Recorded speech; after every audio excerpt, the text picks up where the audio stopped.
Everyone, কেমন আছো তোমরা সবাই? আশা করি ভালো আছো এবং সুস্থ আছো। আর তোমাদের ভালোবাসা এবং আশীর্বাদে আমিও কিন্তু খুব ভালো আছি। আজকে হচ্ছে আমার এক বোনের রেজিস্ট্রি ম্যারেজের অনুষ্ঠান। আমার বাবার বন্ধুর মেয়ে, সে বন্ধু কম ভাই বেশি, আর আমরা সবাই কিন্তু একই পাড়ায় থাকি। তার রেজিস্ট্রিটা গতকালই হয়ে গেছিলো, অনুষ্ঠানটাও কালকে ছেলের বাড়িতে বড় করেই হয়েছে, কিন্তু খাওয়া দাওয়াটা আজকে আয়োজন করা হয়েছে। সেখানেই আজকে যাচ্ছি, দুপুরে খাওয়া দাওয়ার আয়োজন।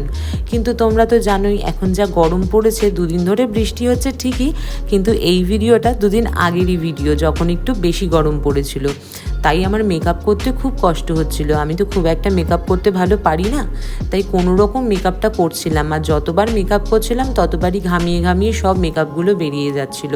আর মেকআপ করতে করতে কখন বেলা 3টে বেজে গেল আমি টেরই পাইনি। আমার মা তো আমাকে খালি বলছিল তাড়াতাড়ি কর, এবার ওখানে গিয়ে দেখবি সব ফাঁকা হয়ে গেছে। আর আমি মাকে বলছিলাম যে না না, আজকে বিয়ের অনুষ্ঠান বলে কথা, থরি না এত তাড়াতাড়ি ফাঁকা হয়ে যাবে। তারপরে ওই টুকটুক করে সাজছিলাম, আর চিমটি এসে আমার কাছে খেতে চাইছিল, তাই ওকে খেতে দিয়ে এসে চুলটা বাঁধতে বসলাম। আমার তো বিয়ে বাড়ি আসলেই দুটো জিনিস নিয়ে ভীষণ চিন্তা হয়ে যায়, এক হচ্ছে শাড়ি আর এক হচ্ছে চুল। শাড়ি আমি খুব একটা ম্যানেজ করতে পারি না, আর চুল আমি কি বাঁধবো বুঝেই উঠতে পারি না, কারণ আমার মাথায় চুল খুবই কম, খুব পাতলা।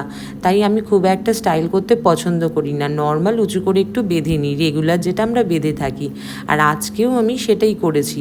চুলটাও ভেজা ছিল, তাই খুব একটা চুল বাঁধার ঝামেলা করিনি। গরমের মধ্যে আর পারছিলাম না। আমাকে কেমন লাগছিল সেটা কিন্তু বলো। আর সাজতে সাজতে কখন আমি এত বেশি সেজে ফেলেছিলাম এই ভর দুপুরবেলা গরমের মধ্যে, সেটা আর বুঝতেই পারিনি। যাই হোক, তারপরে কোনো রকম সাজগোজটা কমপ্লিট করে যখন বেরোতে গেলাম, দেখছি হাতেও কিছু পরিনি আর গিফটটাও নেওয়া হয়নি। তাই আবার বাড়িতে এসে বক্স থেকে ঘড়িটা বার করে আগে হাতে পরে নিলাম। ডান হাতে ঘড়িটা পরেছিলাম, বা হাতটা আমার ফাঁকাই ছিল। আর গিফটের প্যাকেটটা নিয়ে নিচে চলে গেলাম। মা নিচেই অপেক্ষা করছিল আমার জন্য।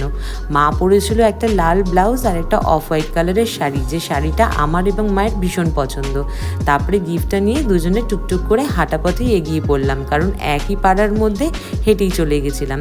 তারপরে যখন গিয়ে কনেকে দেখলাম, দেখছি কনে তো একদম হালকা সাজে বসে রয়েছে, আমি বোধহয় কনের থেকে বেশি সেজে নিয়েছি। তারপরে জানতে পারলাম যে সকালবেলা খুব সাজগোজ করেছিল, কিন্তু যেহেতু অনেকটা গরম পড়েছে আর বেলা হয়ে গেছে, তাই সবটা চেঞ্জ করে একটা নর্মাল হালকা কুর্তি পরেছিল। এবার বলি খাওয়া দাওয়ার ব্যাপারটা।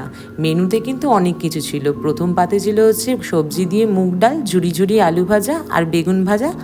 আর তারপরে ছিল হচ্ছে চিংড়ি পটল, দই কাতলা আর চিকেন কষা। আর শেষ পাতে ছিল হচ্ছে 2 রকমের মিষ্টি, পাঁপড়, চাটনি আর মিষ্টি দই। যদিও আমি এক রকমেরই মিষ্টি নিয়েছিলাম, রসগোল্লা খাইনি। তারপর খাওয়া শেষে আবার ঘরে গিয়ে সকলের সঙ্গে দেখা করে তারপরে মাকে নিয়ে বাড়ি চলে এসেছিলাম। মা তো আবার ইনসুলিন নেয়।